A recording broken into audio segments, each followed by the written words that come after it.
Hi అండి, నమస్తే. Welcome back to my channel SKX సిరికి వ్లాగ్స్. ప్రజెంట్ నేను ఆంధ్రప్రదేశ్లోని వెస్ట్ గోదావరి జిల్లాలో ఉన్నానండి. వెస్ట్ గోదావరి అనగానే చాలామంది గుర్తుకు వచ్చేది పట్టిసీమ అండి. ఈ పట్టిసీమ టెంపుల్కి కొంచెం ప్రత్యేకత ఉంటుందండి. ఎందుకంటే ఇది గోదావరి మధ్య చిన్న కొండపైన ఈ ఆలయం నిర్మించబడి ఉంటుందండి. ఈ ఆలయం చేరుకోవాలంటే కంపల్సరీగా బోటు ద్వారానే నది దాటుకొని వెళ్ళాలండి. తరువాత ఇసుక దిన్నులపైన సుమారు 3 కిలోమీటర్లు నడిచి వెళ్ళాలి. చుట్టుప్రక్కల అంతా చాలా బాగుంటుందండి. ఈ పట్టిసీమను పట్టిసం అని కూడా అంటారండి. ఇక్కడ ప్రతి సంవత్సరం మహాశివరాత్రి నాడు చాలామంది భక్తులు ఇంచుమించు లక్షల్లో వచ్చి స్వామివారిని దర్శనం చేసుకుంటారండి. ఇది రాజమండ్రి నుండి ఇంచుమించు 25 కిలోమీటర్ల దూరంలోను, కొవ్వూరుకు చాలా దగ్గరలో ఉంటుందండి. ఈ మహాశివరాత్రికి చాలామంది భక్తులు చాలా దూరం నుంచి వచ్చి స్వామివారిని దర్శించుకుంటారండి. ఫ్రెండ్స్, ఇంతకీ ఈ ఆలయంలో దేవుడి పేరు వీరభద్ర స్వామి, అంటే శివుడి రూపం అన్నట్టు. నేను ఈ వీడియోలో జాతర మరియు స్వామివారి దేవాలయాన్ని చూపిస్తానండి. ఈ పట్టిసీమ వీరభద్ర స్వామి టెంపుల్ శివరాత్రి నాడు చాలా రష్గా ఉంటుందండి. ఇప్పుడు ఈ ఇసుకలో నడిచి మనం స్వామివారి దేవాలయానికి వెళ్దామండి. ఈ ఇసుకలో సుమారు 3 కిలోమీటర్లు నడవాలండి. ఫ్రెండ్స్, ఇక్కడ టికెట్ కౌంటర్లు భలే ఉన్నాయండి. ఎందుకంటే తాటాకులతో చక్కగా పందిర్లా వేశారండి. ఒక టికెట్ ధర 40 రూపాయలు వెళ్ళి రావటానికండి. తాటాకులతో అతి పొడవైన పందిర్లు చూడడానికి భలే ఉన్నాయి కదండి. చూడడానికి లొకేషన్ చాలా బాగుంటుందండి.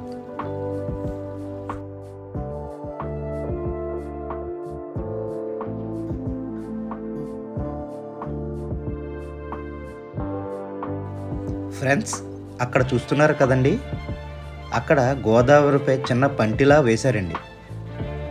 2 లైన్ల ద్వారా భక్తులను అవతలకు పంపిస్తున్నారండి. మనం ఇప్పుడు అవతలకు వెళ్ళాలి. ఇంచుమించు 3 కిలోమీటర్లు నడవాలండి. ఇక్కడ చూడండి ఫ్రెండ్స్, లొకేషన్స్ చూడడానికి ఎంత బాగున్నాయో.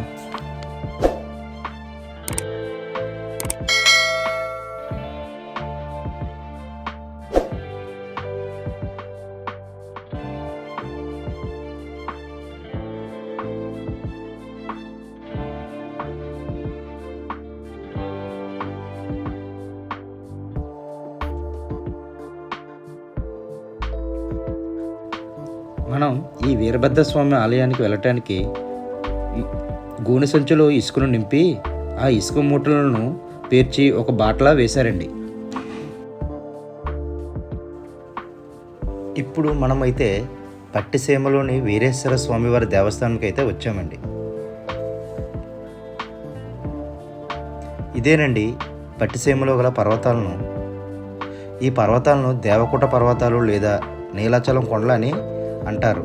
మీకు విషయం తెలుసా? ఈ కొండలు ఇలా ఉన్నాయి, కానీ ఒకప్పుడైతే ఈ కొండలు రెక్కలు ఉండేవటండి. ఆ రెక్కలతోటి అలా ఎగురుకుంటూ వెళ్ళేవిట. అవేమిటంటే వాటికి ఇష్టం వచ్చిన దగ్గర అవి అలా దిగుతూ ఉండేవట.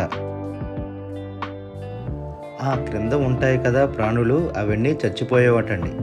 అప్పుడు దేవేంద్రుడు కోపం వచ్చి ఆ కొండలకు ఉన్న రెక్కల్ని ఆయన వజ్రాయుధంతో అయితే ఖండించారటండి. అప్పుడు ఎక్కడ కొండలు అక్కడే అలాగే ఉండిపోయాయంట. అప్పుడు ఈ పర్వతరాజు అయిన కరివీర కుమారుడు అయితే శివుడి కోసం అయితే ఘోర తపస్సు చేశాడటండి. అప్పుడట శివుడు ప్రత్యక్షమయ్యి ఏ వరం కావాలో కోరుకోమని అడిగాడటండి. అయితే నువ్వు ఈ కొండ మీద ఆ లింగాకారంలోనే కొలువై ఉండు అని అంటే దానికేమో శివుడు సరే అన్నాడటండి. అసలు శివుడు ఇక్కడ వీరభద్ర రూపంలో ఎలా అవతరించారో, అలాగే ఈ ఆలయం యొక్క విశిష్టత, ఈ ఆలయాన్ని ఎవరు కట్టించారో మనం ఈ వీడియోలో తెలుసుకుందామండి. తరువాత దక్షిణ యజ్ఞఘట్టంలో పట్టసంలోని దక్షుణ్ణి తల నరికినా సరే అతనికి ఇక కోపం చల్లలేదటండి. అప్పుడు ఇదే కొండ మీద అతనైతే వీరభద్రుడు ఉగ్రతాండవం పట్టుకొని ప్రళయతాండవం చేస్తుంటే ప్రకృతి అల్లకల్లోలమైపోయింది. దేవతలు హడలెత్తిపోయారు. అప్పుడు దేవతలంతా కలిసి సప్త ఋషులను వేడుకోగా అప్పుడు అగస్త్య మహాముని అయితే వచ్చారండి. అప్పుడు అగస్త్య మహాముని అయితే వీరభద్రుని శాంతింప చేయడానికి వెనక నుండి వచ్చి ఆయన అయితే కౌగులించుకున్నారు. వీరభద్రుడు ఉగ్ర రూపం శాంతించగా అగస్త్య మహాముని అన్నారంట, నువ్వు వచ్చిన పని అయితే అయిపోయింది కదా, నువ్వు కరవీరుడికి ఇచ్చిన మాట ప్రకారం అయితే ఇదే కొండ మీద నువ్వు స్వయంభూ లింగాకారం అయితేగా ఉద్భవించు అని అన్నారంట. అప్పటి నుంచి ఈ దేవకోట పర్వతానికి పట్టిశాచలంగా పేరు వచ్చింది. ఈ కొండపైన మహాశివరాత్రి నాడు ఉత్సవాలు చాలా ఘనంగా జరుగుతాయండి. అలాగే 5 రోజులు ఉత్సవాలు చేస్తారండి. ఈ తిరునాళ్ళను చూడడానికైతే లక్షల్లో జనాలు అయితే వస్తారండి. ఈ క్షేత్రం తూర్పు చాళుక్యులు రాజవంశీయుల చేత 8వ శతాబ్దంలో అయితే నిర్మించబడిందండి. ఇప్పటికీ కూడా ఈ గోడల మీద వివిధ హిందూ దేవాలయాల యొక్క పౌరాణిక దృశ్యాలు, వాటికి సంబంధించిన క్లిష్టమైన శిల్పాలు అయితే ఉన్నాయండి. ఈ గుడిలో 4 మూలల ఉప ఆలయాలు అయితే ఉన్నాయండి. అందులో మొదటిగా భద్రకాళి అమ్మవారు ఉంటారండి. ఈ గుడి ప్రక్కన సూర్యనారాయణ స్వామి గుడి కూడా ఉన్నదండి.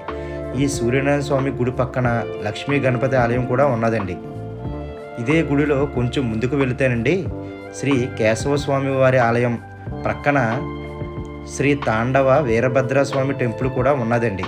అంటే వీరభద్రస్వామి వారు తాండవం చేస్తున్నట్టు కనిపిస్తారు ఈ గుడిలోనండి.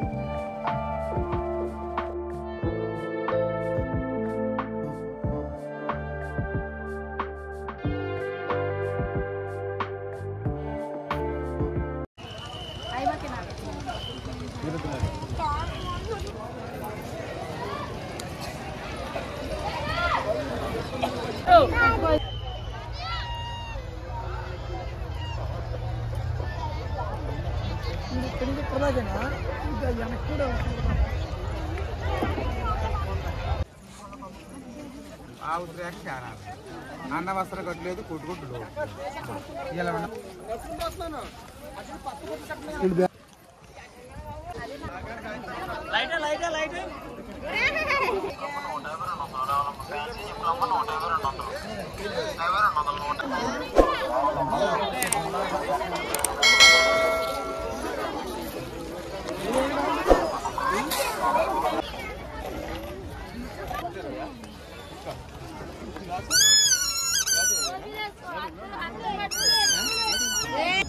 ఏమో తర్వాత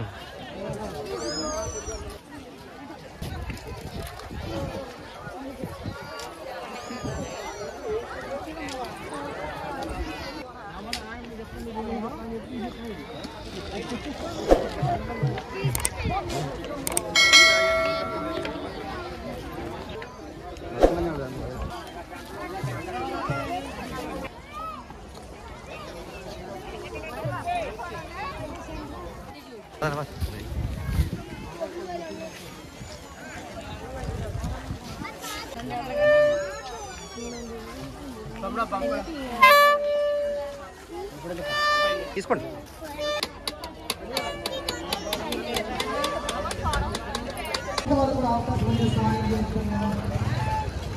చూపు లేని వికలాంగుల జీవనోపాధి కొరకు